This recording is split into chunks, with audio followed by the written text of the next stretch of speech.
we've been with Global Edge. So yeah.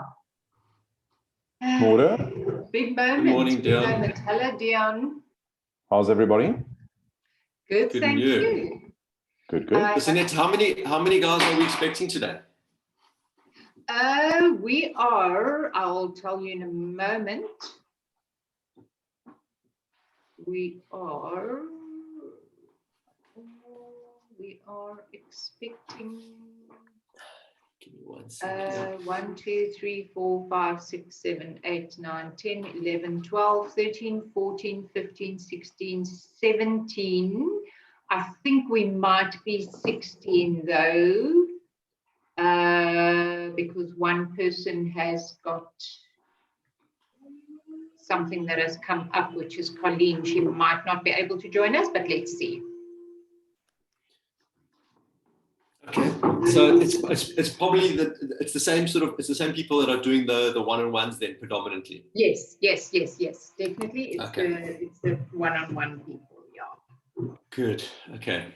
Sorry, I just want to close the door.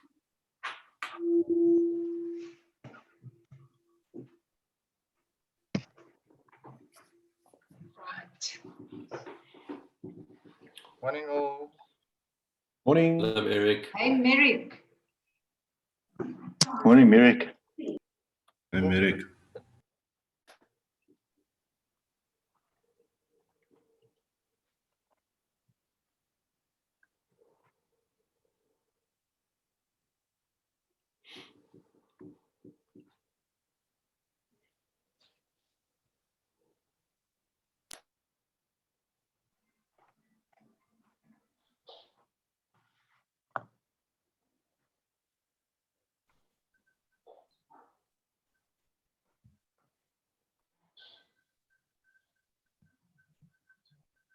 Hi, good morning.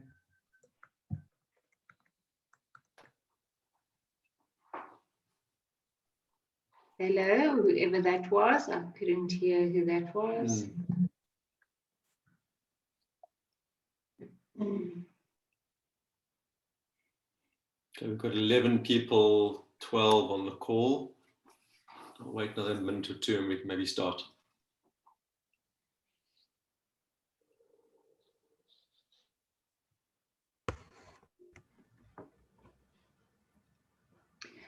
Spilly, while we're waiting, are you just going to repeat to us that, you know, when, what's that thing,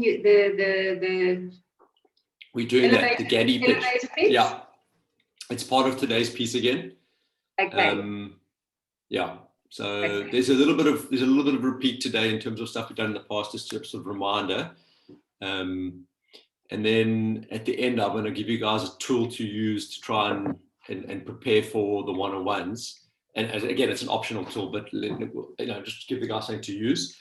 And then a copy of the slides that I'm using today. I'll send you guys as a PDF. Yeah,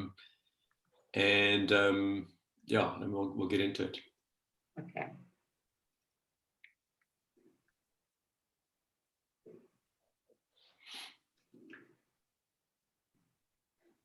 How many do you have now? It looks like So 13. there's 11. Yeah, there's 11 people. 11 people. Yeah, okay. 11 plus myself and Dion. Yeah.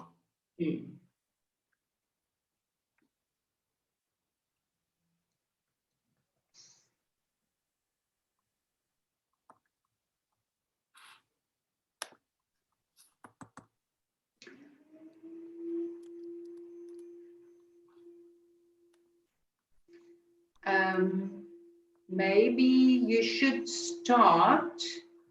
Okay, there are people still joining here. Oh, okay, all right. There we go. One more minute.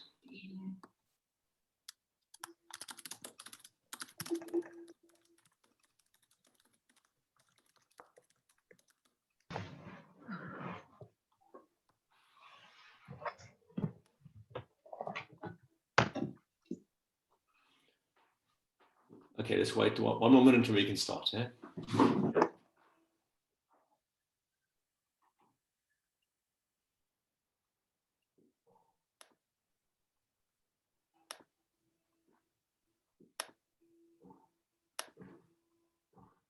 I think while we are waiting, Spilly, I just want to say welcome back. And thanks for finishing off this journey with us. I just said before some of the other people joined that the people in the room have just achieved a fabulous milestone over the past weekend. It's one of those bittersweet moments. That means that the business is now finally closing shortly, and but they have achieved a really superb milestone. So yeah, just congratulations to everybody on the call. And yeah, Billy, just looking forward. So thanks. You will then today set the scene for us for the one-on-ones that's following later in the month. So everybody who is on the call will have already got a one-on-one with you scheduled for the last week in March. So just thanks for that. Yeah, I think it will be super to just have that individual attention from you and input, and we are really looking forward. And I'm sure people in the room all have their own ideas, so I'm sure you'll find a whole array of interesting ideas that people are going to share with you. But then without further ado, over to you. Thanks a lot. Well, thank you. So I'm very, very happy to be back again to help you guys on your individual journeys versus sort of the group collective. The purpose of today is very much to sort of refresh some of the thinking we did earlier on last year, as well as the 5 ones which we did a month ago. But very much around just prompting thinking and knowing, giving you a structure to put down your thoughts, so that when we do meet for the one-on-one, it's the most valuable hour I can possibly give you. I want to make sure that your thinking is sort of as advanced as it possibly can be when we engage, versus you coming into the session with sort of a very broad scope of thinking.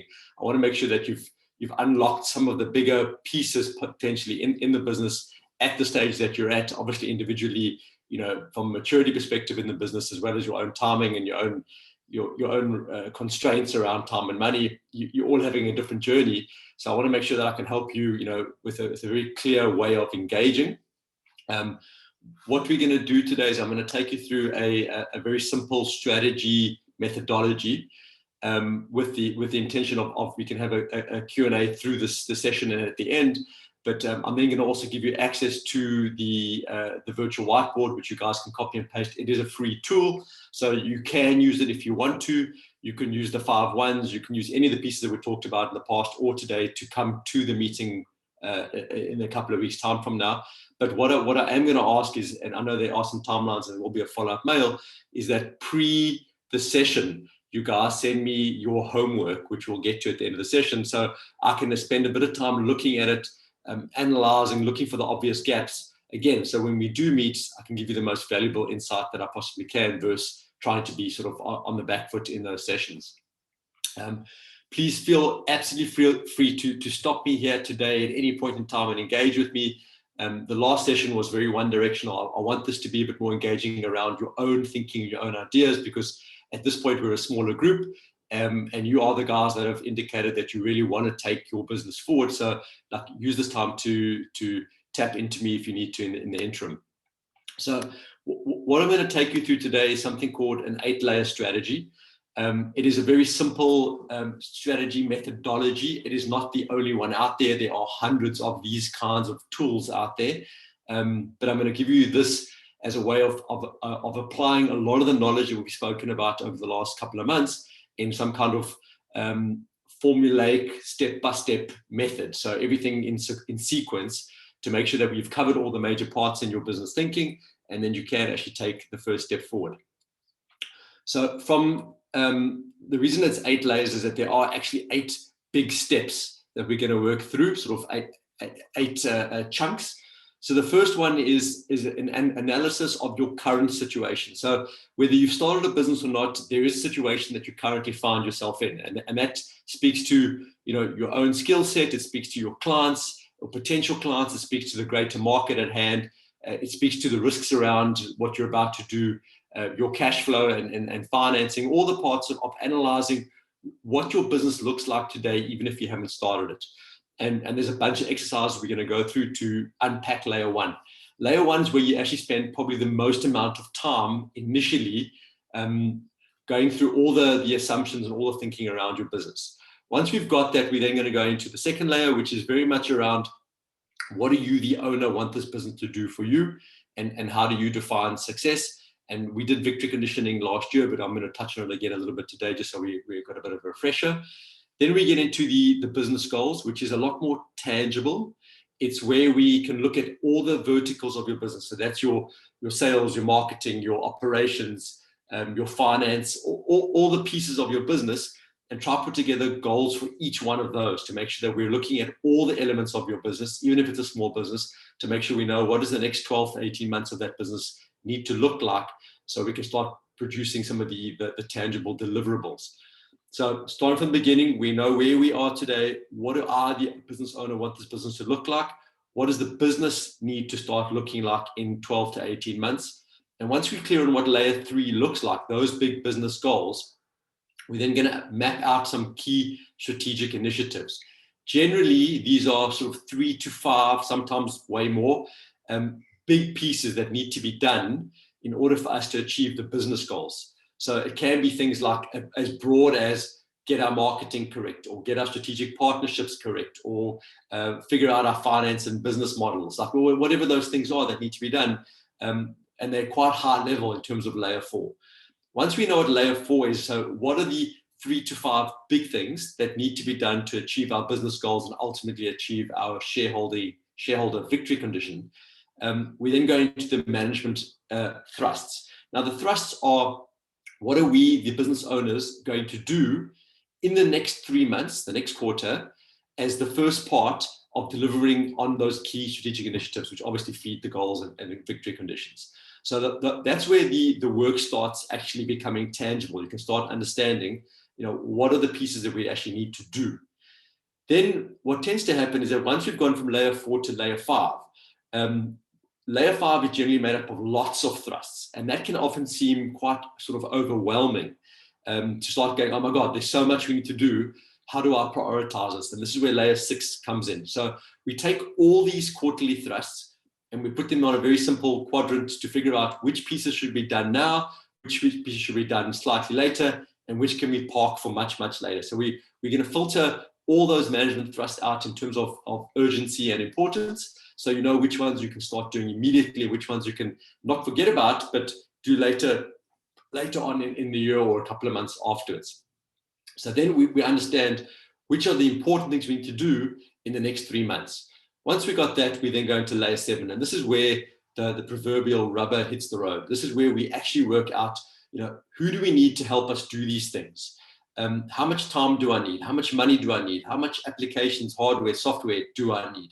And then if we want to get really, really granular, we can map it out over a 12-week period, where we can say every single week, according to those key initiatives and the thrusts, we can do 1 or 2 pieces in that on those initiatives on a weekly basis, and try and make sure in the next 12 weeks, the next 3 months, that we actually we deliver on those initiatives.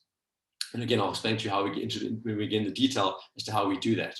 And then the last piece, which is always an important piece for any single strategy, is to understand how are we controlling and measuring the success or failures of the strategy. So we'll get into that as well. So as and when we go through this, what you may find is that there's a lot of ideas that will pop up into your mind that we may want to execute on later in the business, but we don't want to forget about them, but we're not going to actually do anything with them right now. So you'll see that there's a space for the parking lot where those ideas that pop up that we shouldn't be focusing too much energy on, but we want to make sure that we will eventually get to them, we can put them in a place, and that is called the parking lot. So the layer 1 is the current situation as discussed, and it's made up of a couple of exercises. These are some of the exercises that you can do to do it. And if you go back to the very first session we did, which is actually the video clip, which I'll resend you the links for, we talked a lot about the other exercises to analyze the risks around, like there was PEST, which was the political, economic, social, and tech layers. All those kind of risk analysis are exercises to help analyze your current situation. So the first one that I always suggest early stage businesses do is something called the customer window. And the customer windows looked at from two big lenses. The first one is from my own business, and the second one is from the market at large. So there are 4 questions that are asked for my own business, and the same 4 questions then asked for the market at large. So we start in the top left-hand quadrant. And this is, what does the customer want from me, the business owner, my company, and get? And that is normally the obvious things. They want to buy a particular product or a particular solution. They want that and they get that. But then it can also be things like they want quick turnaround time, or they want extended payment terms, or they want detailed reporting. So what else, besides the actual product, does the customer want and get from our business? You can go as far as thinking like they buy from me because there's credibility. So they want a credible supplier, they get credible suppliers. So those sort of things can be quite broad. And as the business grows, redoing this exercise helps you analyze, is the customer still wanting and getting from our business what they want? So from my business perspective, what does the customer want and get? Then from my business perspective, what does the customer want and not get? Now, as you're developing your business, you can be quite clear on what they possibly want and not get, but it's also a way to indicate what the customer wants and where we should start moving into. So what are the products or services or the level of service that the customer is wanting from us that we need to make sure we are going to give them? So it is often a risk or a gap analysis tool to analyze what the customer wants and isn't getting from us. Moving to the bottom left-hand corner, again, from the perspective for my own business, what does the customer not want, but get anyway? And those are often a bit more thought-provoking, but it can be things like detailed reporting. We give them detailed reporting. They don't actually want it, but they get it anyway. The customer doesn't want complicated contracts, but we want to make sure they're getting contracts because we want to protect our business. So the customer doesn't want that, but we're going to make sure they get it anyway. And then the one that is the most difficult to sort of get your head around is what does the customer not want and not get? And that's to make sure we don't move into a space that we're going to start providing services where the client doesn't want it. Now, those 4 questions from my own business perspective may be challenging for you right now because you haven't actually started engaging with clients and actually delivering services. So the way you should then look at it is, what is the market at large get and want and not get, and not want and get, and not get and not want? So that is more of a market analysis to go, well, in the space that we're about to move into, what does the customer want from the marketplace and get from the marketplace? And if you do it from that perspective, you may find that the place that you thought you were moving into could be quite crowded, or the fact that they want it and get it, but they can't get it very easily, or they can only get it very expensive. That might be an opportunity for you. So you should do this exercise first from your own business, and then try and analyze the market at large. And the way you would do that is either just spending some time on Google and looking at sort of your opposition and what they're doing.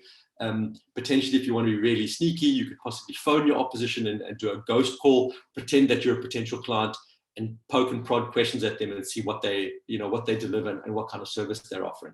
So this is just one exercise to understand, the market at large, as well as what your business produces and delivers, what it should produce and deliver, and then what it shouldn't start moving into. Does anybody have any questions around the customer window? Does this all make sense to you? If there's no questions, I'll move on. Anybody? No questions. Thank you. It's clear. Perfect. So once we've gone through these things, what we're looking for is common themes. So what are the common themes that come out of these 4 quadrants or these 8 quadrants? And once there are there's often common themes. And then once you have the common themes, we're going to park the common themes till later, because all of these exercises will give us common themes.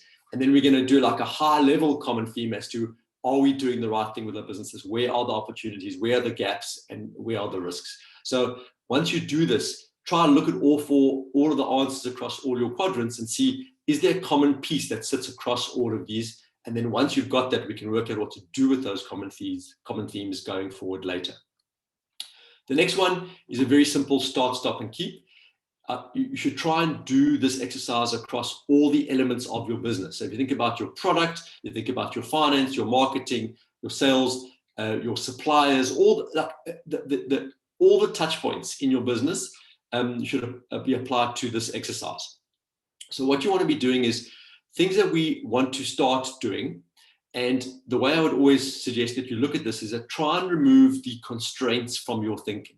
So if money wasn't a constraint and if time wasn't a constraint and you had all the resources or all the people, what are the things that you'd want to start doing immediately in your business that don't exist today? So it's a new thing, and a new way of doing it, or a new product, or spend more money on social media, or what are the things that you want to start doing that don't exist today?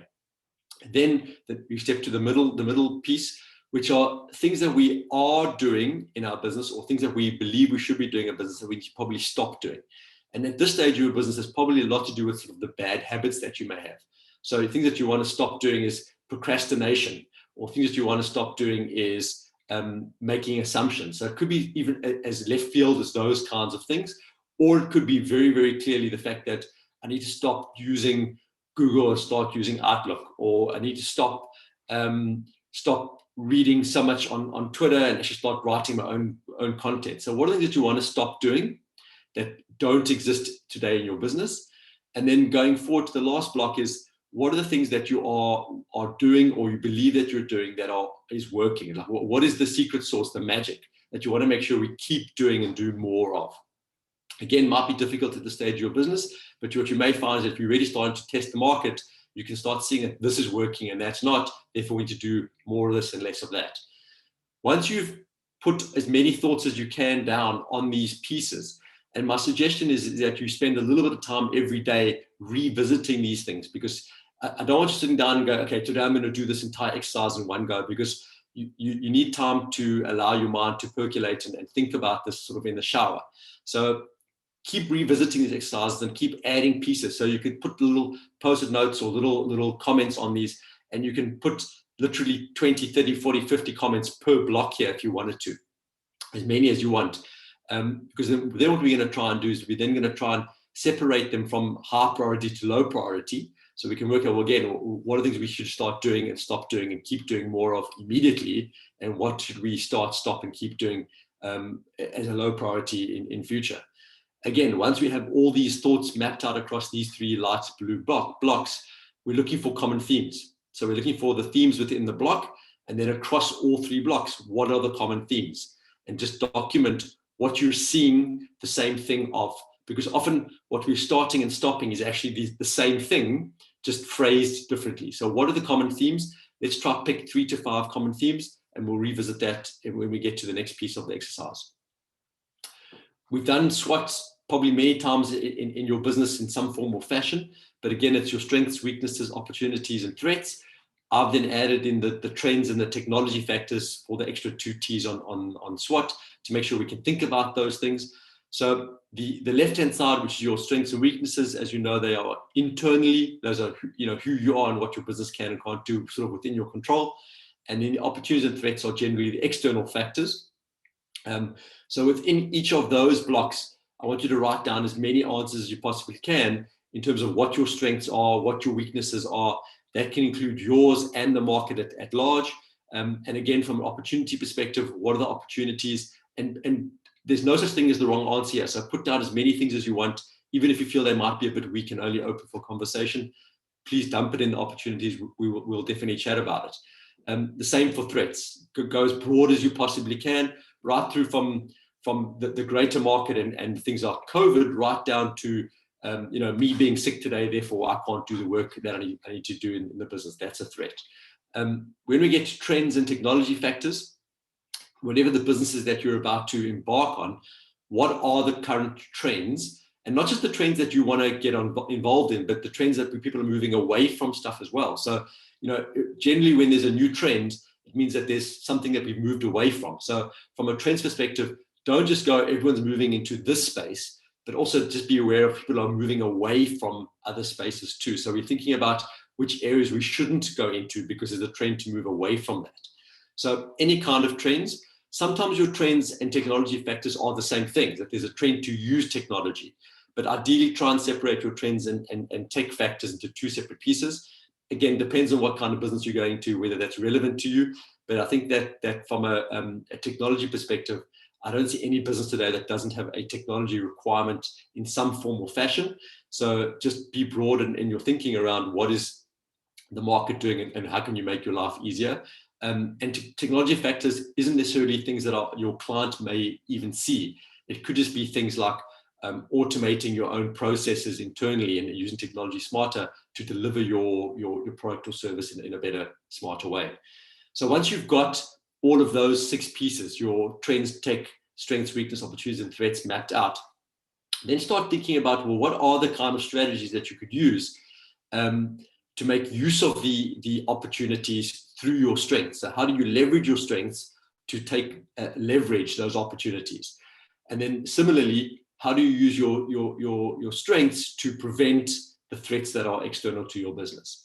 Then the middle bottom block is, what are the strategies you can start thinking about to use to minimize weaknesses in order to leverage the opportunity? And the last thing is our strategies to minimize the potential dangers lying where the weaknesses meet your threats. And that's obviously the place which is the most dangerous for you, is that when you're weak and there's a threat, that's where it's going to have the most damage to your business. So you need to spend a bit of time figuring out what can you do to minimize those risks. So I'm sure, as I say, SWOT you've done on some occasions in the past. It's a very simple tool, but still it's stuck around for many, many years because it is still very powerful. So use it wisely. And again, revisit it slowly. Every couple of days, go back to it and give it some more thought, and make sure that during the day you're thinking about this as well. So we talked about this in some of the training around Porter's 5 forces. I've actually removed one of the forces for today's exercise. So the 5th force, which I'm not talking about, is your opposition. And the reason why I've removed it is twofold. The first thing is, if you start doing research on your opposition and working out how many there are and what are they doing smarter, the first thing is that it can actually lead to a sense of anxiety and panic that you're not good enough, or that there's so many guys in the space and I shouldn't be doing what I'm doing. And it's actually often becomes a bit of a limiting factor in your thinking, because you start worrying and focusing too much on your opposition, number one. And the second reason why I've left it out is the fact that it's actually very difficult from the outside to work out what your opposition are really doing. I mean, you can hit their website and you can see what their services are, but you can't really tell really what their pricing structures are. You can't tell what their sort of revenue models really are. You can't tell where their strengths and weaknesses are inside their business. So trying to analyze your opposition is at an early stage of your business is actually quite a difficult thing to do, and not the best use of your time. So I've left it off for today's exercise. But if you want to go back and revisit the Porter's 5 forces and do the 5th one, you're more than welcome to. So, excuse me. So as a reminder, the forces we talk about today are, it's again, just looking at your product and looking at the market and making sure that you're moving into the right space. People talk about blue ocean strategy, where red ocean is obviously where all the sharks are. There's lots of blood, it's very messy, lots of competition. We're looking to figure out how to move your business into blue ocean, where there's less opposition, more opportunity for you to be successful. Going through the exercises of these Porter's forces will help you analyze that to make sure that you are moving in the right direction.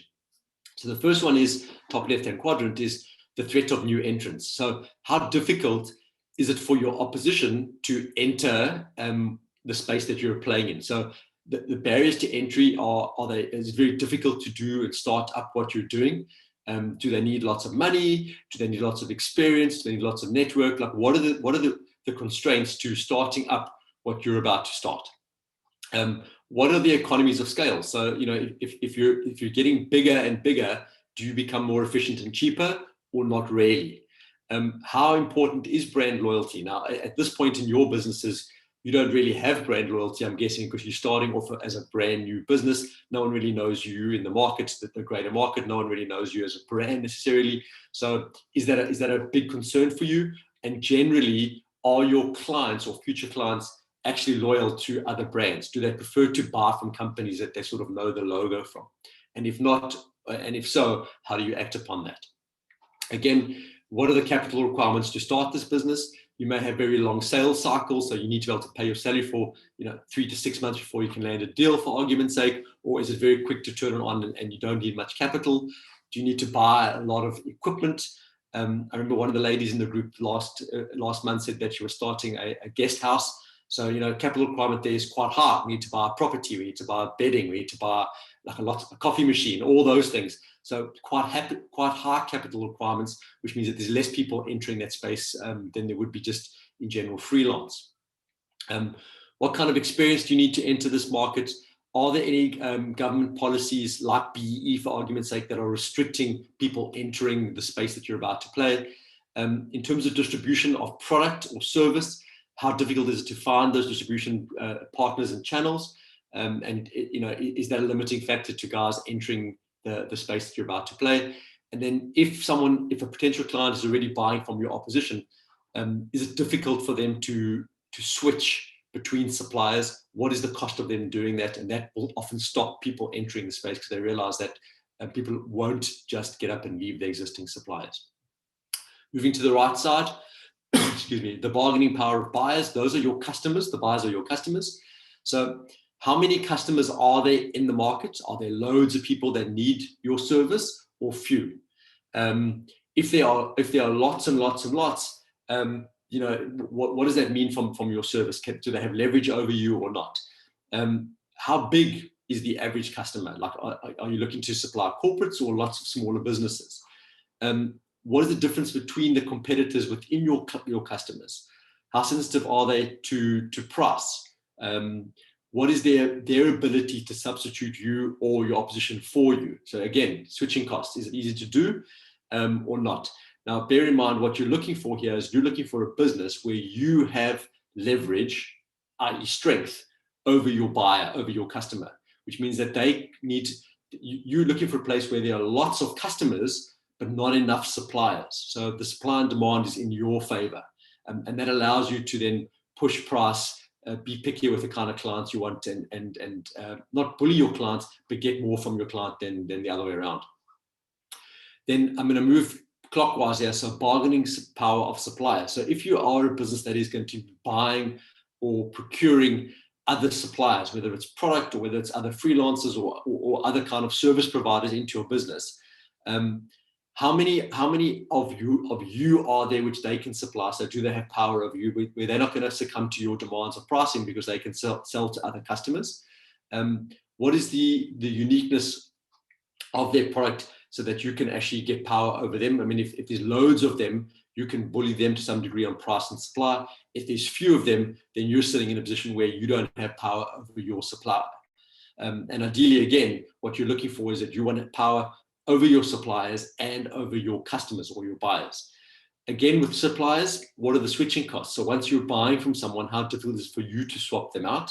And then for them and for you, are there other things that you could use which give you the same results that you could substitute those suppliers with? So how much power do you have over your suppliers speaks to your ability to swap out solutions. And the last block there is substitute products. So are there other products out there which give your customer, the same solution, but done in a different way? So it's the old way of using a taxi versus Uber. Well, like it's the same solution, you get the same output, but a very different way of buying it. It's a different experience of using the product. So in terms of what you're about to do, how many other kinds of products are there out there that you actually are competing with? Your customer, what is their propensity to swap out your product or service for somebody else's, which is not the same product service, but again, same output? What is the price or relative price to you of these other products? Is there a level of differentiation, and perceived? Do they see it as a much better or much worse or a similar kind of solution or product? And again, what is the switching costs for your customer to swap out between you and another product? So again, this takes a lot of time and thinking, where you've got to go through all of these stages and actually work out how strong you are. Now, the kind of business that you want to be is a business with a very strong defensible moat around, which means that in order for me to compete with you, it's very difficult for new people just to enter into your space. That your service has a lot of power over your customers, i.e. they don't have a lot of options but to buy from you. That if you are buying from suppliers, and that can be even from a staff perspective, if you want to employ staff, do you have leverage over your staff, over your suppliers, over your product that's coming into the business? And are there no substitute products in the market for what you're doing?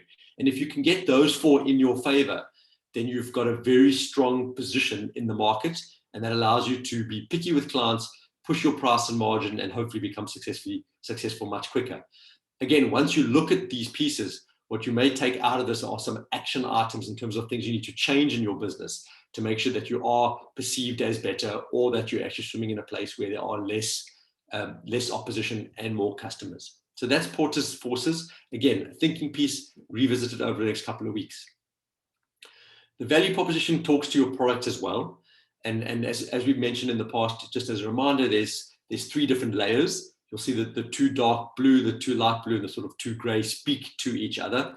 On the left-hand side, we have you, your product, and your service. And on the right-hand side, we have the client. So the top layer is the entry into having a business of any sort of value. And that is that you have a product or service that you are delivering and selling that meets the customer problem in their business.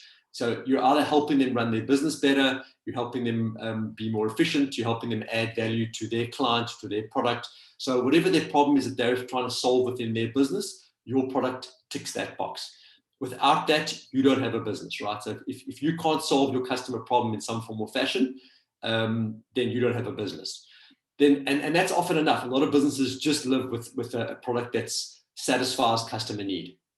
But if you want to become more sticky, and going back to Porter's 5 forces being more difficult to swap you out, what you also want to do is you want to have a pain reliever in your business.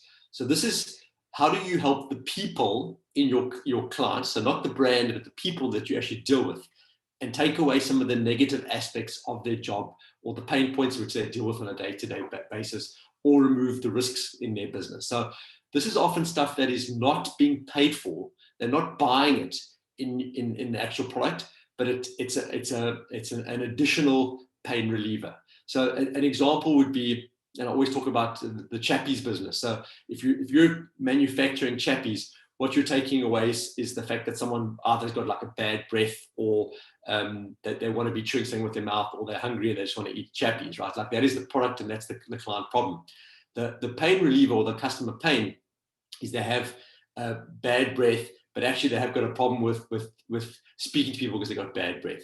And then the lowest level below this are sort of the gains. And these are going over and beyond. These are the moments of magic. This is the surprise and delight element, where your customer didn't see this coming, but you really did go the extra mile for them, and they've had additional positive outcomes. And going back to the chappies thing, is that like the cool kids always at school always chewing gum like that. So that was a positive outcome, which was an additional piece, plus the fact that the chappies wrapping paper had the questions inside.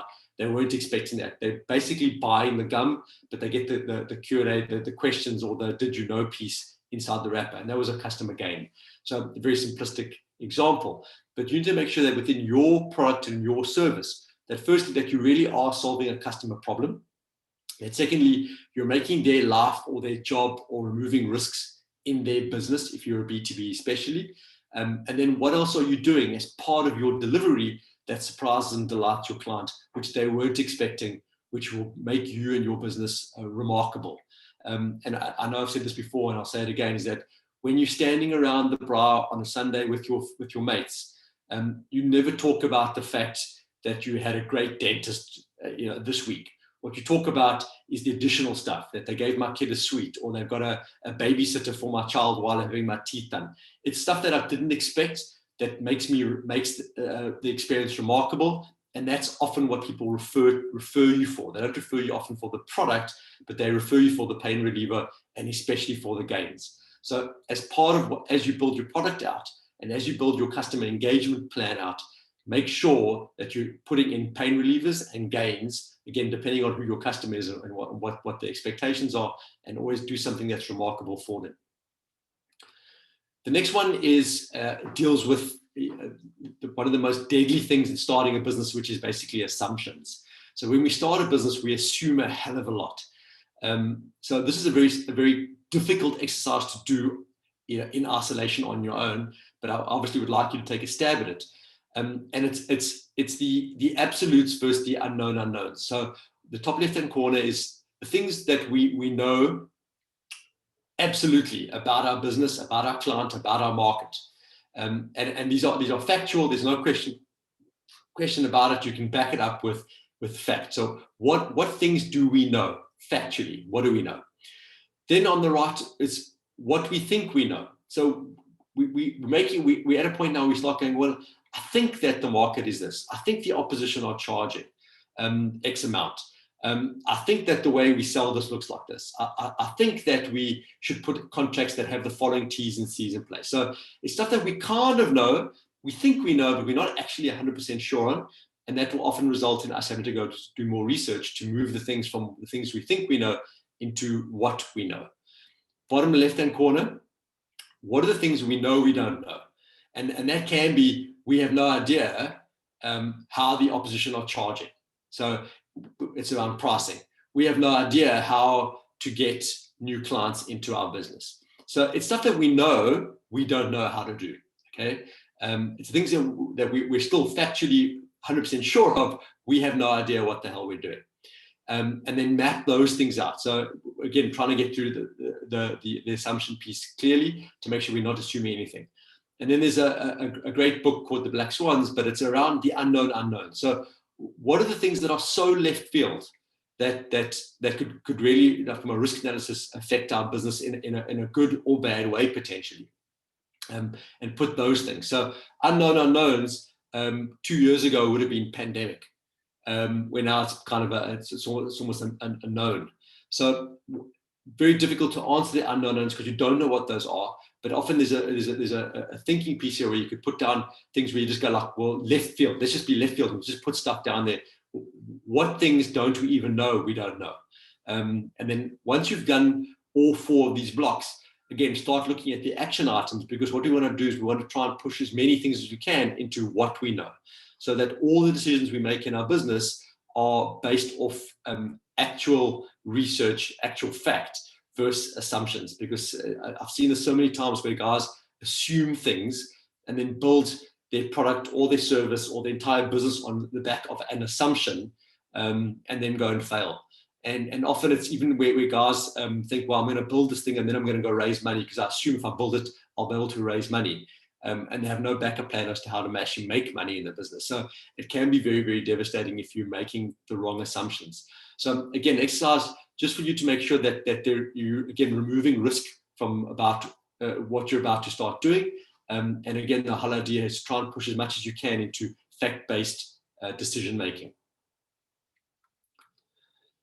In terms of who your customer should be, the customer avatar, we have gone through this when we did the 5 whys. There was quite a lot of detailed questions around how do we define the customer avatar.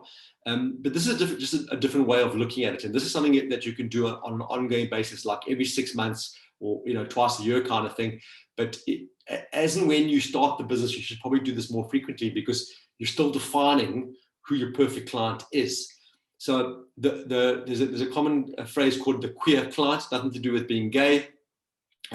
It talks to what does your perfect client look like today, and what are the traits these clients have from the outside. And by the outside, I'm saying is, if you to go look at their website, if you to go look at their LinkedIn profile, what things are they saying? What are they doing that looks like that could be the perfect client? Because the perfect client you'll never know until you actually have one, because the way in which they deal with you, the way in which they pay you, the way in which they speak to you, those things are very much unknown until you actually have the client. But the idea is that you want to start assuming, again, what does a perfect client look like from the outside today and then going forward in future, so we can start analyzing which kind of clients we should be speaking to and chasing for new business. So again, from the outside, what do these clients look like?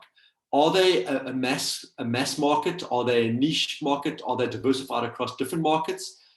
Is it one particular kind of market that's been segmented into big, small, and medium? How do we figure out which is the segment we want to go after within a particular market? And what you may find is that there are niches that are segmented. So you'll find that, like, I've talked about this before, is that I'm a motorcyclist and I sell stuff to motorcyclists in terms of consulting, but within, so that's a niche, motorcyclists who own businesses, but within that, there's the BMW off-road guys, there's the Harley guys, then there's the cafe racer guys. So there's segments even within the niche that you can then target differently.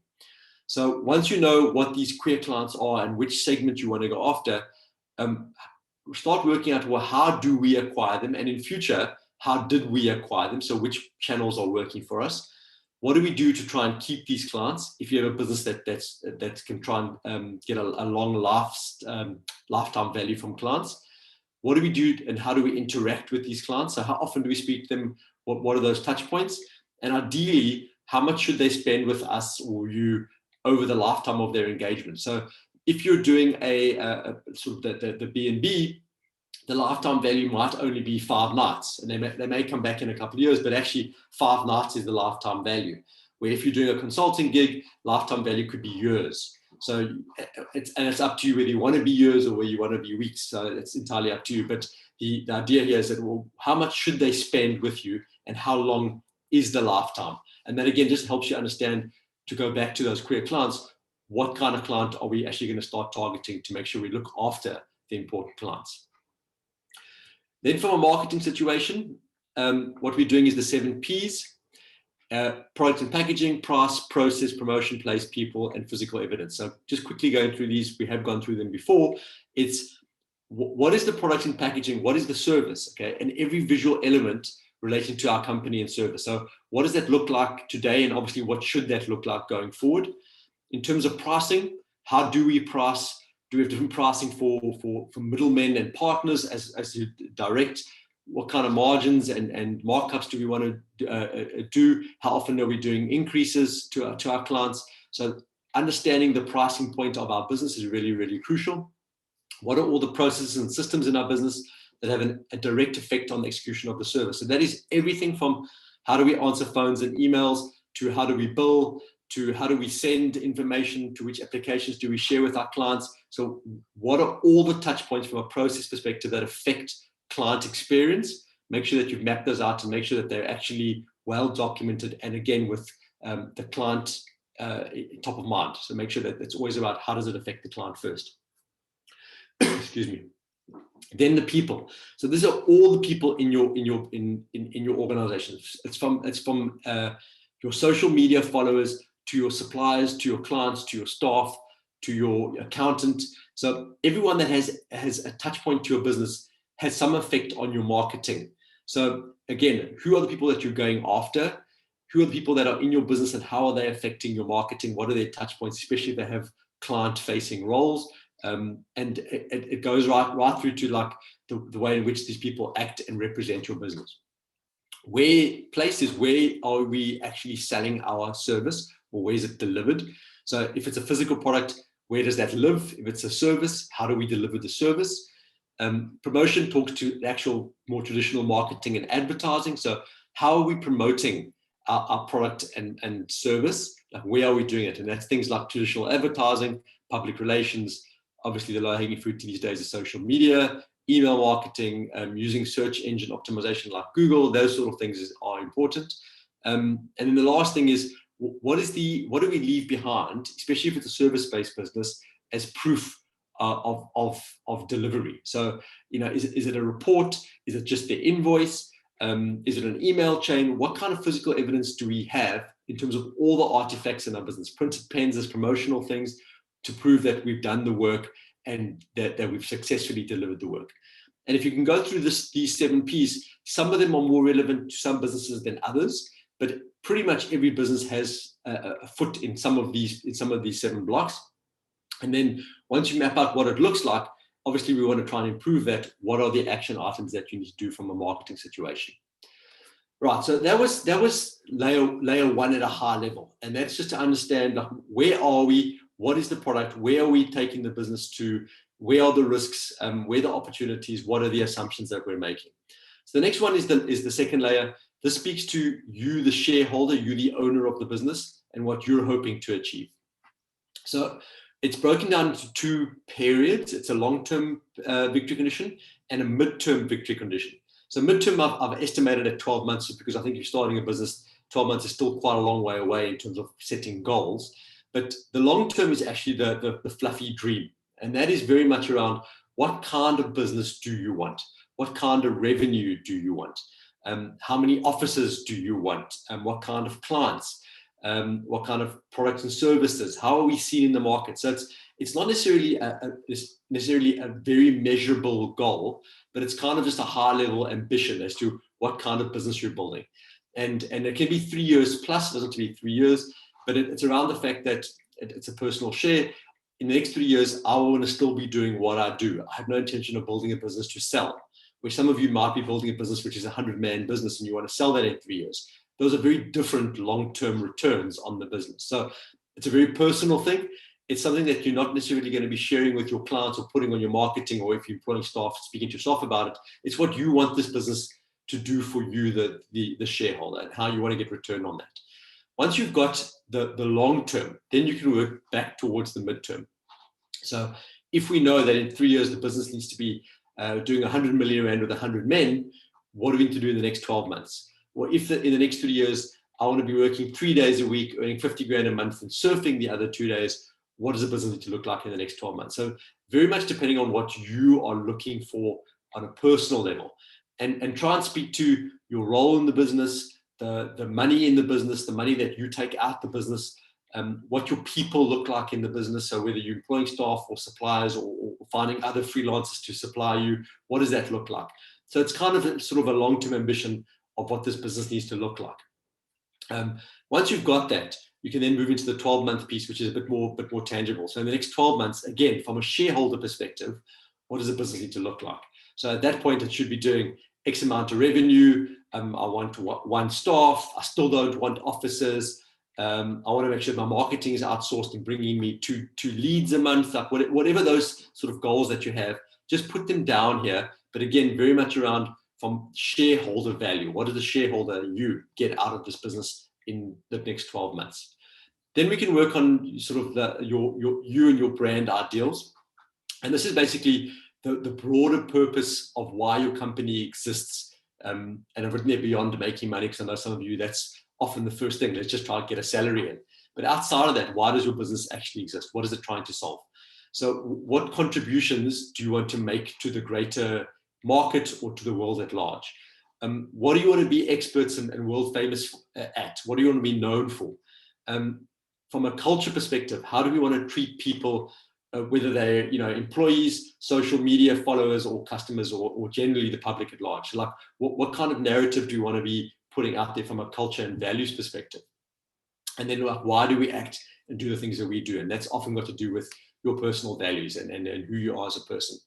And the way you answer this piece is the big brand ideal, which is, Spilly believes the world would be a better place if there were more successful entrepreneurs or freelancers. So like, it's basically just a way of positioning your business in terms of the bigger impact that you want to make outside of the selfish victory conditions above. Any questions on victory conditions, anybody? Okay. So layer 1, where are we? Layer 2, victory conditions and the reason we exist. It's a high level piece. Layer 3 is the tangible business goals. So this has got to do with what are we hoping this business will actually do. Now, we did the BHAG as part of exercises last year. It stands for the Big Hairy Audacious Goal.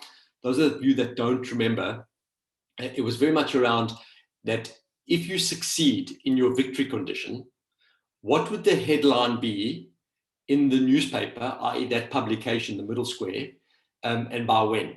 So, in order for you to recognize that you've won, there needs to be a single sentence that shows you that you've achieved your ambition and your goal. So what is that headline? Single sentence. Then the subtext is probably 200 words or 150 to 200 words that basically explains in more detail what the headline actually means. Again, the publication is where would this exist, because that gives you context as to what kind of business that you're trying to produce, and then by when do you want to achieve this headline. So it's, again, a very simple exercise that you guys can do on your own. Again, just helping you think about what kind of business you actually want to build. And this is, for me, a 12-month piece, because you're very much at the beginning stages, even though BHAG is generally done 5, 7, 10 years away. It's a much longer goal.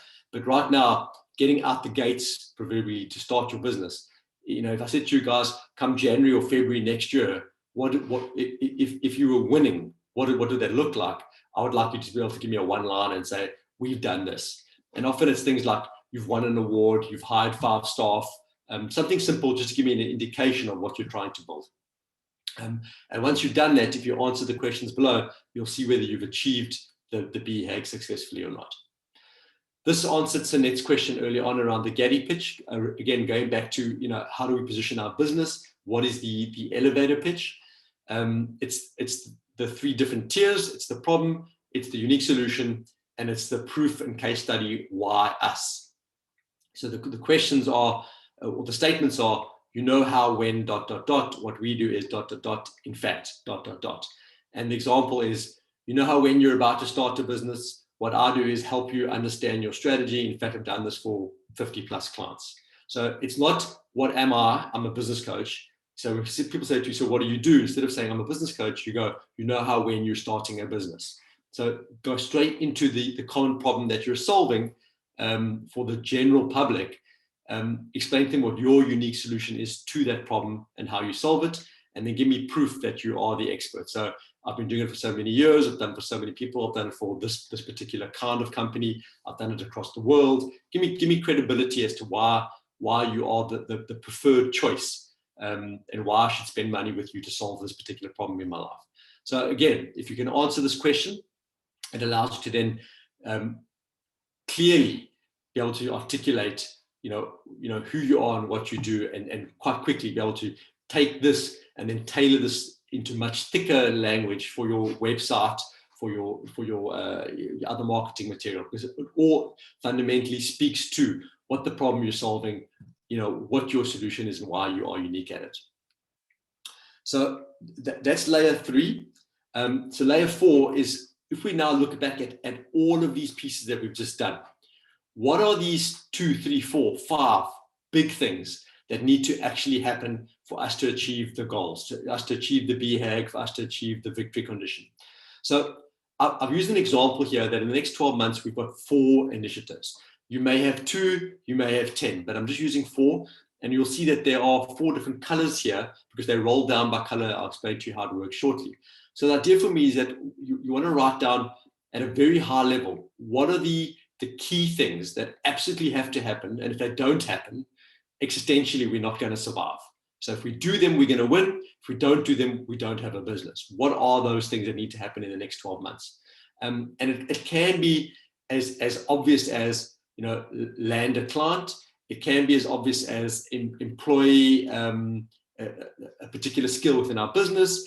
It can be get our marketing correct. So it's up to you to decide what things that you want to put down. But in your business, there are obviously key things that need to happen in order for you to succeed.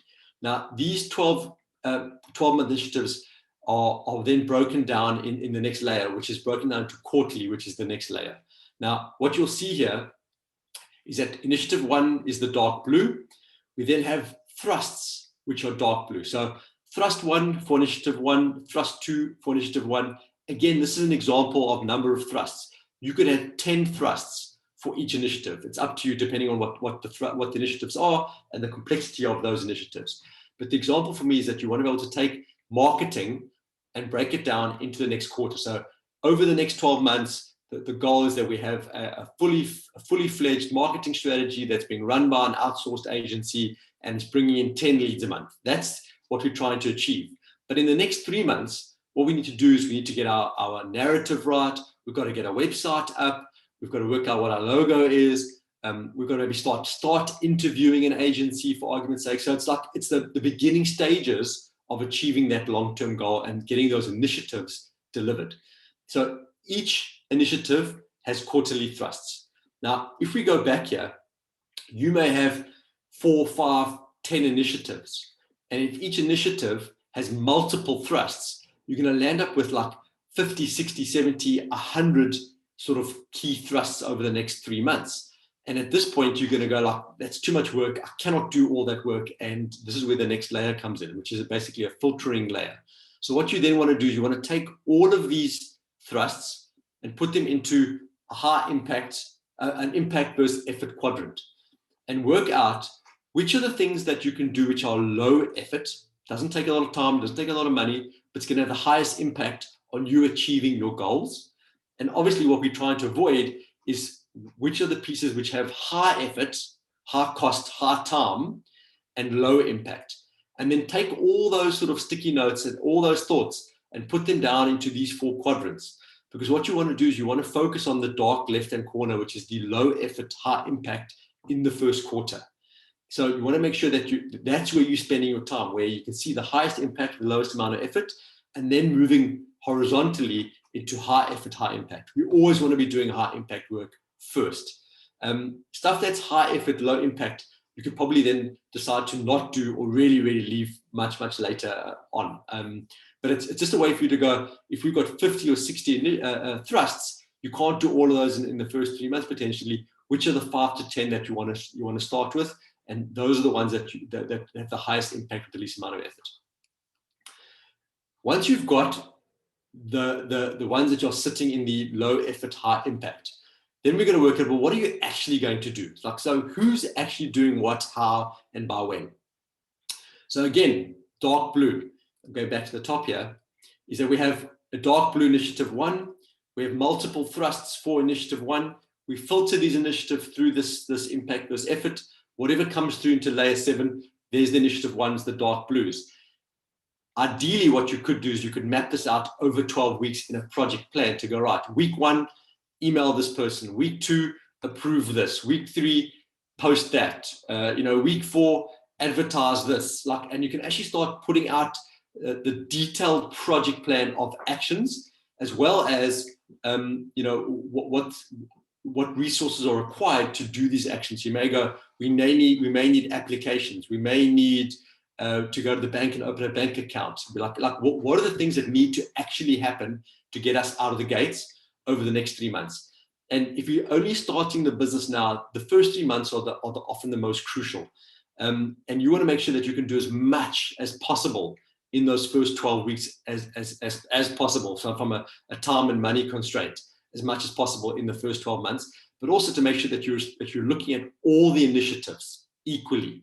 So in theory, if you've got 5 initiatives and each has got 10 thrusts, you've got 50 pieces. What you want to do is then over the next 12 weeks, do 4 pieces per week per initiative.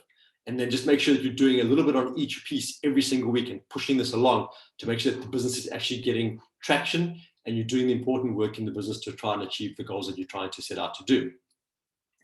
The last piece here is the control and measure piece. So again, each one of those initiatives, thrusts, and then the sprints need to be measured. So the idea here is that if we're going to, for argument's sake, get our marketing right, and we make assumptions that we're going to spend 10,000 Rand a month in marketing, and that should bring us a lead, and that lead should convert to 20,000 with the business. Are those assumptions being met? Have we done the work we said we would do in terms of those sprints on a weekly, bi-weekly basis? And when we start actually delivering this work, are we seeing the results that we hope we would see? And if yes, can we do more? If kind of, where are we going wrong? How do we fix this and realign what we're doing? And if it's failing horribly, let's stop it. But I want to make sure that you just don't go forth and for the next 3 months, plug away, or the next 3 to 12 months, plug away at something you believe is right without measuring if it's actually working. Because again, I worry about assumptions, but very often we have to make assumptions. But then if we're making assumptions, are we measuring the success and the implication of those assumptions in our business on a day-to-day basis? Because we want to make damn sure that we can realign and be agile to what we're doing on a week-to-week, or at least bi-weekly basis. So there's time where you should allocate in your diary, for argument's sake, every second week on a Friday to revisit the strategy and going, where are we? What parts have we delivered? Is it working? Are we seeing results? And if not, what are we doing about it? So again, go back and do the control measurement piece on this. Now, I've said this before, no strategy survives impact with the enemy. The idea here is that once you build this piece out, that there is no guarantee this is going to work. And going back to the control measure, it's crucially important that when you start engaging with suppliers and clients and staff and all the other peripherals around your business, that you're measuring the success of it, because you will, in all likelihood, need to realign the strategy piece and go back and revisit what you were hoping to achieve and by when sometimes as well. So that is the 8-layer strategy in a nutshell. Now, what I want to do now is I'm going to also just share a different screen with you. Give me a second. So this is a virtual whiteboard. The application is called Miro, M-I-R-O. Like all applications, it's free to a point. So it's free forever until the time that you want a bigger team on it or you need more boards. And this is one example of a board. So I want to show you, because what I'm going to do here is I'm going to share this board with you guys. I'm going to send you the link so you can use it. You can then open up your own board, copy this board, and actually work on it if you want. It's a very simple. I'll show you how to use it quickly, but I want to just go through the way I've been explaining to you the 8 layers in a bit more detail so you can visualize how this all flows nicely from top to bottom. So what you can see is that we started, at the top here, which was the current situation. So that was layer 1. And we went through those exercises, the Porter's forces, the market situation, and the learning window, where we talk about the assumptions. We then went down to the next layer, which was the shareholder victory conditions, and your why. Why do you exist? What is your brand ideal? Then we went down to the 12-month big, hairy, audacious goal, the Getty pitch, and then we want to try and put together objectives about business verticals. Once we've done that, we then have those key initiatives. And you can see here that there's different colors, but each initiative then feeds down into a thrust. There's the impact versus effort. These are all the tactics and resources and sprints. This is stuff we have to actually do. And then how are we going to control and measure the success of that strategy? So what I want you to do is that I'm going to send this to you to play on, and you can start actually answering the questions in these different layers on the right-hand side. What you will see is if you scroll out and down, is that I've actually given you a working whiteboard where you can actually take post-it notes, type what you want on the post-it notes, and you can produce as many post-it notes as you want, and actually work on this board as your actual working tool. So you can go through the exercises we discussed early on, and there's a place for those themes on the right-hand side. So you can go through all the exercises that we discussed. This is the start, stop, keep. There's your risk analysis piece, the Porter's forces, your value proposition. There's the learning window, your customer avatar, the 7 Ps. This is your big brand ideal. There's the BHAG piece, your Getty pitch, and then I'm going to come to this last piece now. But so what I'm looking for you to do is that once you've done exercises across all these different boards, is to then, at the top of this main board here, you're going to see there's a place for common themes, and there's a place for the parking lots. But the common themes is what I'm looking for is in these blocks on the top. I want to make sure that when you've done all the start, stop, keeps and the SWOTs, what are the common things that are coming across the entire set of exercises that you believe you need to action on? And you can put the common themes into this block and then decide what are the things that you want to talk about with me, potentially. You can dump it on the board here. And you can make these hell of a small, and you can really zoom in and discuss it. So it's a tool that you can use for our session. Ideally, I'd like you to use it, but if you don't, if you just want to write out answers on a Word doc and talk me through it, I'm okay with that. But I want you to really, really think about, well, what does the situation look like? I want to make sure you've thought about it. I want to know what your goals are. I want to know what those key initiatives are and how you've broken those down for the next 3 months in terms of the actionable items that you need to do. Once you've done all this, which is quite a bit of homework and could take you a bit of time, and I don't expect you to get this right first time around. Like, I think it's a work in progress, which you could apply a lot of time and effort to. Then the piece that I actually want to spend time with you when I meet you guys individually is this canvas. And this canvas asks the same questions as a lot of the stuff we just talked about, but it's a single place to put your entire plan down at a high level. So again, we're going to start with the top left here, and this is the part I would like you guys to complete for our session, is what is the purpose of your organization and why do you exist as an organization? What is your customer problem? What is the thing that you're trying to solve for your client or your customer? What is your unique solution?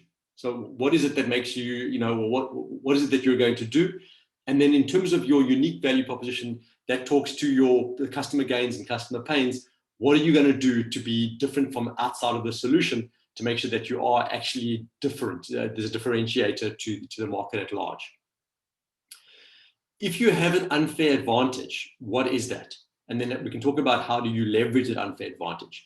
So it could be the fact that you've got tons of money. It could be the fact that you've got an incredible network. It could be the fact that you've got certain accreditation that no one else has got. What are the things that you've got that you believe is going to give you an edge over your opposition? Let's get into your customers, the customer segments. So who are your customers? And I want you to describe your customer in as fewer words as possible so we can be very clear on the kind of customer that you're actually going after. Then we go down to your victory conditions again. So what does winning look like to you and by when? And again, just give me the high level that I want this kind of business by this date. When we go back into products, I want to know what are the alternatives to your service so you're aware of who your opposition is. How will we know that you're running a successful business? What are your key metrics of success? So it could be money, it could be headcount, it could be number of assets, number of vehicles, number of B&Bs. Like, how do we know that you're in your mind that you're measuring success? I want you to give me your elevator pitch, what the high level concept is of the entire business. I want to know how you're going to reach your customers, which channels you're going to use, and then through those channels, who are the people that can start buying early on from you and then influence the market at large. I remember we talked about the 1-9-90. You're the 1%, the 9% are the influencers or early adopters, and the 90 are the bulk of the clients that you're trying to get to. But who are those people that you believe will very quickly start spending some money with you that you can reach and leverage? Excuse me. Then the second last piece for me is how are you planning to spend money on developing out your product? And that's for things like your marketing or actual product or collateral that's required to deliver your product. How much you're going to spend on websites, on social media, on business cards. Like, what are your cost structures up front? And then as an ongoing basis, what do you think your costs are going to look like in your business? And then in terms of how the money's coming in, how are you planning to make money over a certain period? So by which way do you actually make money on your product or service? And then I want to make sure that we're comparing these revenue streams, this revenue, to the block earlier, which was the costs, just to see that, well, if your costs are 10, that you're at least doing 11 on the revenue streams. And revenue streams are obviously all the ways in which you can make money with your product. So if you're looking at like the B&B solution, we sell rooms, obviously. We then also have beverages in the fridge in the rooms. We sell meals. We can do tours.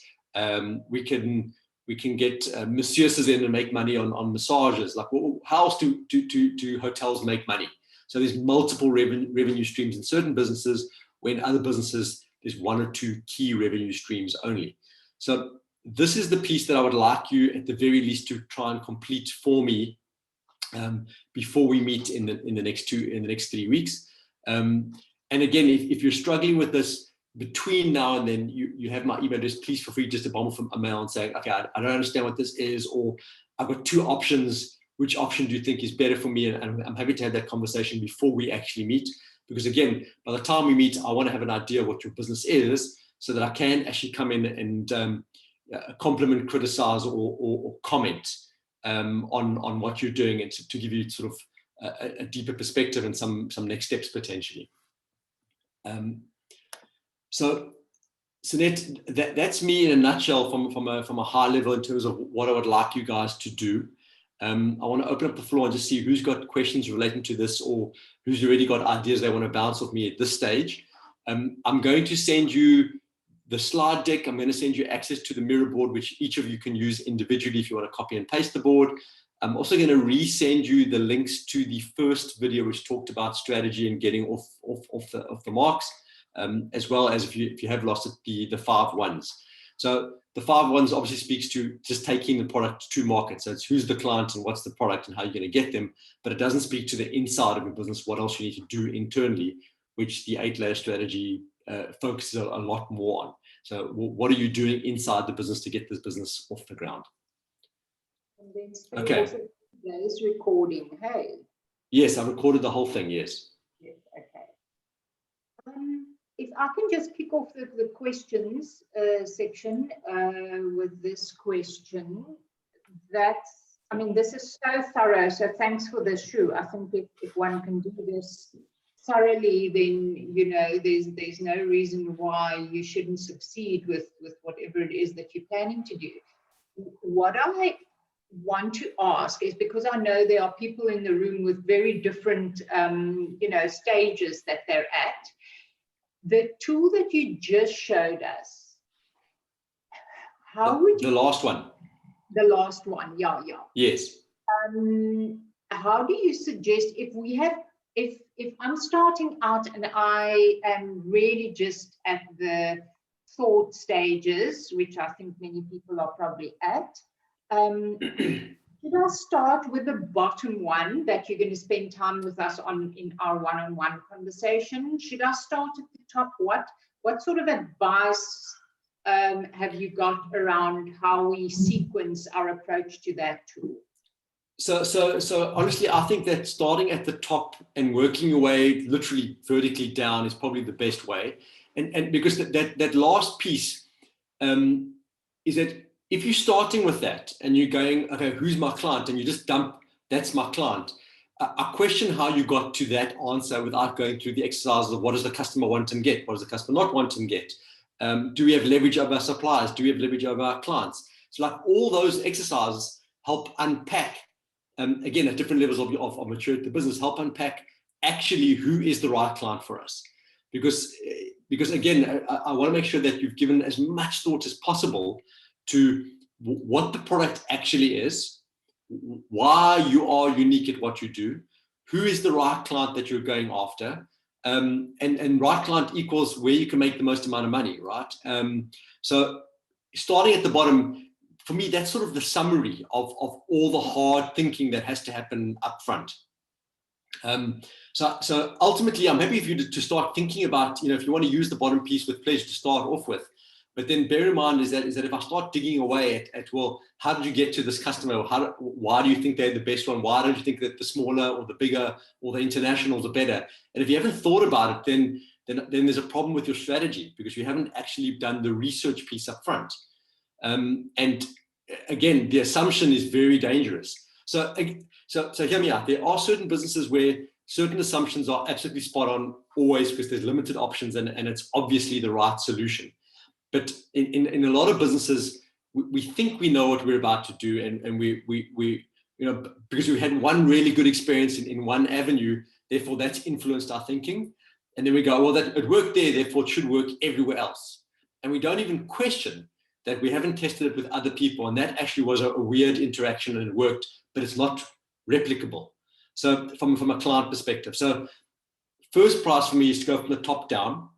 And please, I also want you to understand the following: is that you know, you guys have got access to me between now and our one-on-one session and the one-on-one session, but the tool can be used for months and months and months onwards. You don't have to, you know, like as and when the business progresses, to go back and revisit some of the questions helps you thicken out and make your business more mature in its thinking. So again, I don't believe if you're starting off that you're going to have all the answers because you just haven't had enough experience doing this as a business owner yet.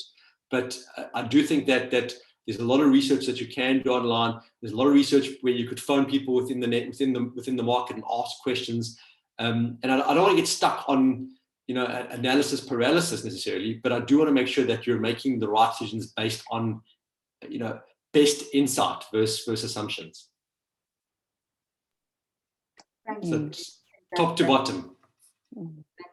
Yeah, thanks for that, Philip, because I was just thinking, you know, what you put down there can't really just be what you think, as you've said before. You know, it's not what you assume only that you can put down there for your business. How you imagine your business to work is basically we have to go and do some research and before we put down our answers there. So that's what you're saying. Absolutely. So Alma, for me, I mean, I've had I think about clients. I've had people come to me and say, I'm going to start selling, I'm using a bad example, selling honey. And I'm going, oh, why are you going to sell honey? No, because I can't get honey in my area, and the honey I get is a bit crap, and I think that there's a market for it. And then they go invest a ton of time, like figuring out where to get bottles, and they go down the avenue of selling honey, where they actually don't realize that just because their spa locally doesn't stock the honey they like, doesn't mean that every other spa in the country does. So there's huge risk in making assumptions about even the kind of business you're moving into without actually doing proper research, and then really thinking about, I'm going down this road based on there's a real need, like I'm doing proper research on this. And again, I don't want you to get stuck on research, because you can spend your life doing research, but if it's not obvious to you, and you're not 100%, and that's where that sort of the black swans, the assumption piece comes from, is that if you're assuming something, question, am I assuming this, or is this actual fact? And if you're not sure, then put it in the things I think I know, and then go and make sure that we can actually establish whether you do know it or you don't know it.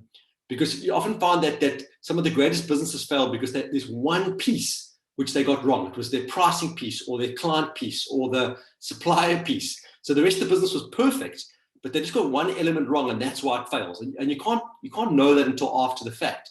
But often when you analyze what did they do to prepare themselves to enter the market, they didn't prepare themselves. They just went off and did it. The other example, which I often talk about, is that when people talk about opposition, I can't remember whether we discussed this or not, but it's taking guys like McDonald's and KFC. And in theory, if McDonald's and KFC are on opposite sides of the roads in the same areas, fundamentally you look at them and go, they're opposition. They're basically doing the same thing. Yes, one sells burgers, one sells chicken, but they're basically the same thing. And I can open up one of those businesses and compete with them. But what you don't understand is that their models are completely different, right? Where McDonald's make money because they buy the property. So they're actually one of the biggest property owners in the world, where KFC sometimes own the property and sometimes don't. But KFC make money because they own the chicken feed, the chicken farm, the distribution channels, the vehicles. They own everything that goes into a KFC. They own that entire supply chain, where McDonald's land in a country and outsource all their production. They're different businesses. So the front of house looks the same. If you drive through and you order and you get your stuff at a similar price, but how they make money is actually incredibly different. And people don't know that. So they assume that they're going to start a burger joint and compete with McDonald's on price, where McDonald's are making money on the rental. So it's a different business model. So you should never assume how to compete with people until you've done a little bit of homework on their business. And again, it also depends on what kind of business you want. If you just want to build a business that gives you 50 grand a month salary, and you believe that 4 or 5 clients in a consulting business will easily give that to you, and you can do it, then it's not that complex. Go forth and do it. But if you're building a business that you intend to grow into a much bigger business and a more complex business, then the departure point is incredibly important. I think in one of the videos we talked about the fact that the strategy is like a GPS. It's like getting in your car and using Google Maps. So you put in the destination of where you want to go to, and that's your goal. But if you don't know where you are today and what surrounds you today, you'll never get to your goal. You need to know what your current environment looks like in order for you to depart to achieve your goal. It's exactly the same. And often people go, that's where I want to go, and I'm just going to go. And sometimes it works, sometimes it doesn't. But you'll have a much better business if you apply your mind up front and really give it some real thinking time. And again, some of you might be under pressure to get this thing off the ground very quickly. Some of you may have more time. I don't know what the luxury level of your time and money looks like. Obviously, it's different per person. But I still think applying your mind, taking a day and doing these exercises will be super valuable. And again, if you do get stuck in any of the pieces, just bomb a mail off at me, and I'm happy to help you with either the exercise or your thinking around that exercise. Okay, thank you. Thanks, Willie. Okay. Just to add on or to comment on something that you said earlier, and this is me just having a bit of a plea as well as a bit of a preach. We are, I think it's Friday the 19th of March, where we agreed that everybody would, that's the date for everybody to send their pre-planning to Yes. you, so that you can have some time to go through it. Now, the 19th of March is literally like 2 weeks and a bit, 2.5 weeks away. And so so I guess my plea to people is, please start on this today, or start on it any moment that you have available to you, and maybe plan a bit, do a bit of a project plan for the next 2.5 weeks, because this is not something that you can do the Thursday night before and then rush it and send it off to Spilly on the Friday morning. Spilly, please agree or disagree or comment. If you... I think that the way I would, I have no idea what your days look like, but the way I would try and do this to go over the next 10 working days, try put half an hour aside a day. And the reason I prefer you do it that way than go, okay, Saturday I'm going to sit down for 5 hours, I'm going to do this. Because I want the ideas and the thinking to happen while you're doing it. But then as soon as you step away from the computer or step away from your notepad, those ideas will still percolate. And there's real value in giving yourself a little bit of breathing space to apply your mind. So ideally, I mean, my gut says that when I do this with small businesses properly, it takes them about 8 hours to complete this exercise completely. And that's like really going into depth and doing the research piece and actually answering all the questions. So, if I said to you, you need 5 to 8 hours over the next 10 days, put in a... You went on mute, Spilly. That's strange. We can't hear you at all.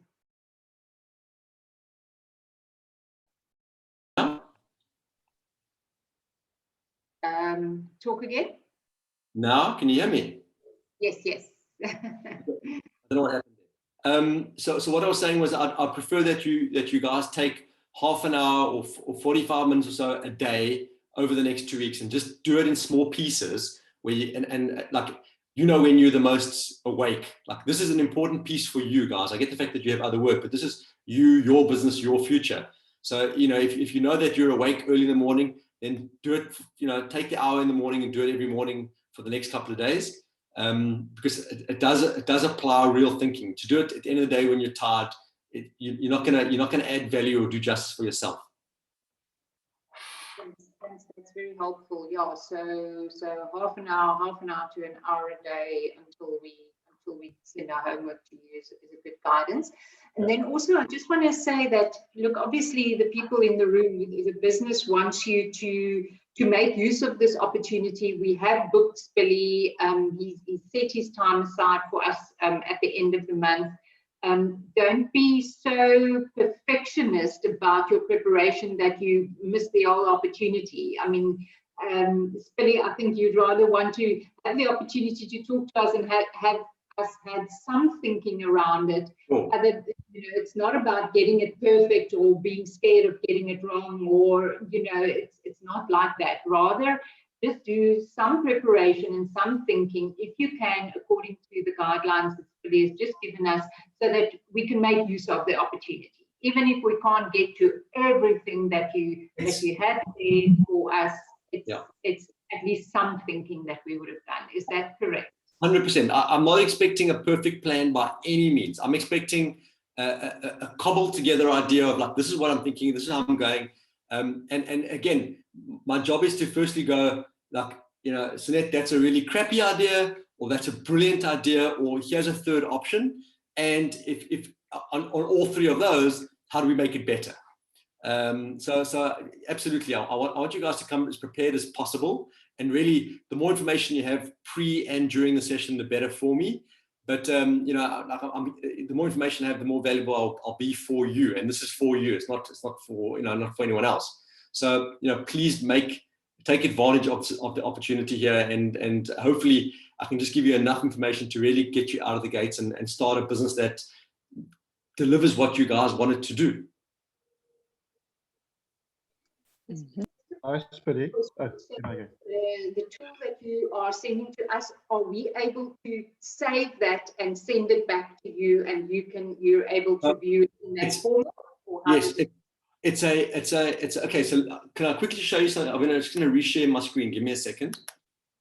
So what you'll do is I'm going to send you a link. So it's a web link that you can get on and use.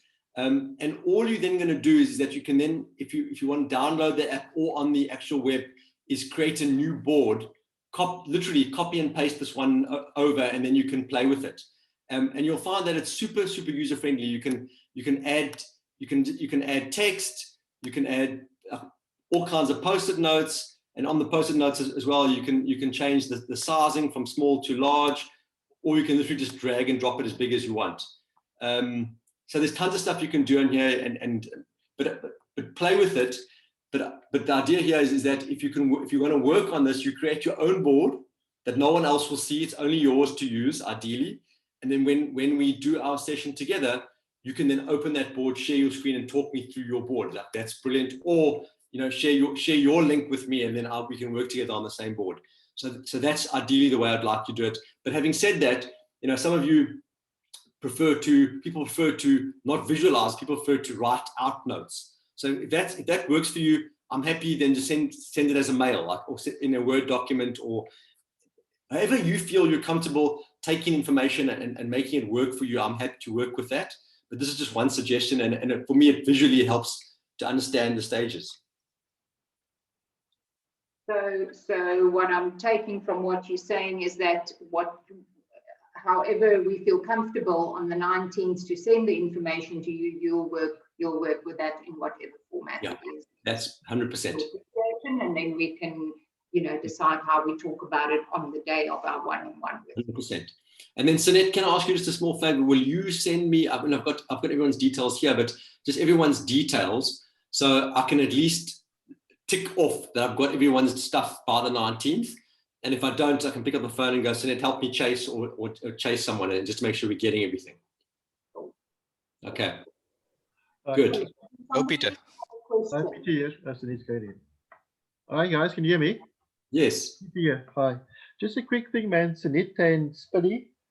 Terms and conditions. Things like confidentiality. If I give you something basic, it will always be between the two of us, or me and my colleagues. Is there such a thing as been existing at the moment? Just to say that again, in terms of us. Yes.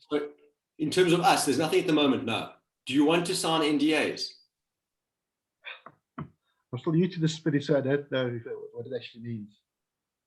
Oh, so an NDA is a non-disclosure agreement, which basically says that any information that you give me, I can't use in any form or fashion or talk about it like there's a confidentiality agreement.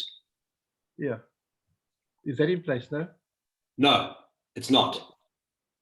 So are you asking, Peter, whether we can put something like that in place for those of you who would like that? Yes, that's right. Okay.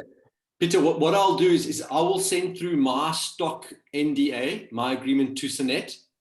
Yeah. And then if you, so those of you that are worried about sharing information with me and me going and doing some information, I'm more than happy to sign an NDA with pleasure. It's a really good question. And I'll send that to you. You sign it, send it to me, I'll sign it, send it back to you, and then we've got it in place. And that's a legally binding document. There is also a general non-disclosure and confidentiality agreement in the contract that APAC has signed with Global Edge. So there is a kind of a second cover in the contract that if we don't honor the confidentiality, we can also be sued. So there is an element of that in the existing contract. Yeah. But I do think that it's got to do with like Peter in terms of his business. I totally understand. Yeah, it's fair. slightly removed, yeah. All right, so Spilly, you will send that on to me or us, and then I can share it to those who would want it. Then the responsibility then lies with you to send it to me. You send it on to. Perfect. Thanks, guys. Okay, good. Thank you. Spilly, do you have any? Are you going to cover like ideas when we approach the suppliers, like about negotiation and exclusivity and that kind of thing? So are you talking about in relation to your business? Yeah, so let's say we need to buy something that we need in the production of something else. Right. You know, I'm just looking for ideas. You know, you know, if I'm starting a business, I'm an unknown kind of quantity. I can't just pitch up there and say, listen, you need to give me X discount or something. So I'm just looking for a way to how you start engagement with people like that. Okay, so I mean, I think that there are a few things. For me, the first thing, we can talk about that in our session number 1, and secondly, Cool. and this is open to everybody, is that if you like, so I mean, I've got an amazing recommended book for you on negotiation, right? Which, like, if you got the tenacity to read the whole book, will give you a huge amount on how to negotiate, or from your wife through to supply. I'll need to negotiate to get a wife, but okay, that's the starting point. Okay. But my point being is, I'm all there to help you with negotiation skills. But again, within an hour, there's only so much I can do for you. So I want to make sure we're focusing more on the business model, what that looks like. And if you want to talk about negotiation, with pleasure. But if any of you want detailed information about something like negotiation, as an example, or interview processes, or something along those lines, anything that's quite specific between now and our session, please just drop me a mail, and I'll do what I can to help you, or send you in the right direction to help you with the thinking around that, with pleasure. Yeah, I was just thinking, like, when you're approaching a new supplier for the first time, you know, like a ways to do it. You know, do you send like a sample, you think, and say, we're in the production of this kind of thing, we'd like to have you as a supplier. You know, I'm just unfamiliar. Like Peter said, we're just new to this. So I don't even know how to approach somebody to say, hey, you know, we need some of your whatever it is. Yeah. So I mean, I think there's again, I don't know what kind of product you're talking about, but there might be exclusivity agreements, there might be volume-based discounts. There's tons of stuff we can talk about once I have an idea of what you're buying and how you're going to buy it and what you're going to use it for. I understand. Okay, I'll put that in my list of things for the one-on-one. Perfect. Yeah, I just wanted to sort of touch on, you know, you spoke in the earlier sessions about the BEE and the VAT kind of thing. Is that just as simple as applying like on SIPC, or do you need? Okay, so 2 parts. The BEE, depending on which industry you're in, they have different codes per industry, so different kind of laws. But generally, the most common is that if you're doing less than 10 million Rand a year revenue, that's total billing, that you're actually still exempt. So you just got to get an affidavit signed, or go to your accountant to get them a certificate saying that you're doing less than 10 million Rand, and that puts you on a level 4, right? So immediately you're level 4 exempt. Okay. Cool. If you are you know, black colored Chinese, male or female, then you get different points. And then if level 4 isn't good enough and you do actually qualify for BE, then you can go get you can be audited and get a higher scoring, even below 10 million Rand. That's entirely up to you. And then over 10 to 50 is it's a QSC. Then you've got to start being audited, and there's a whole bunch of functions. And above 50 million Rand, you're generic, and then you absolutely have to have the BE piece. All right, but upfront, you know, generally when you're starting, you'll be exempt. You'll be exempt anyway. But you just need an affidavit stating that you are below 10 million Rand annual revenue.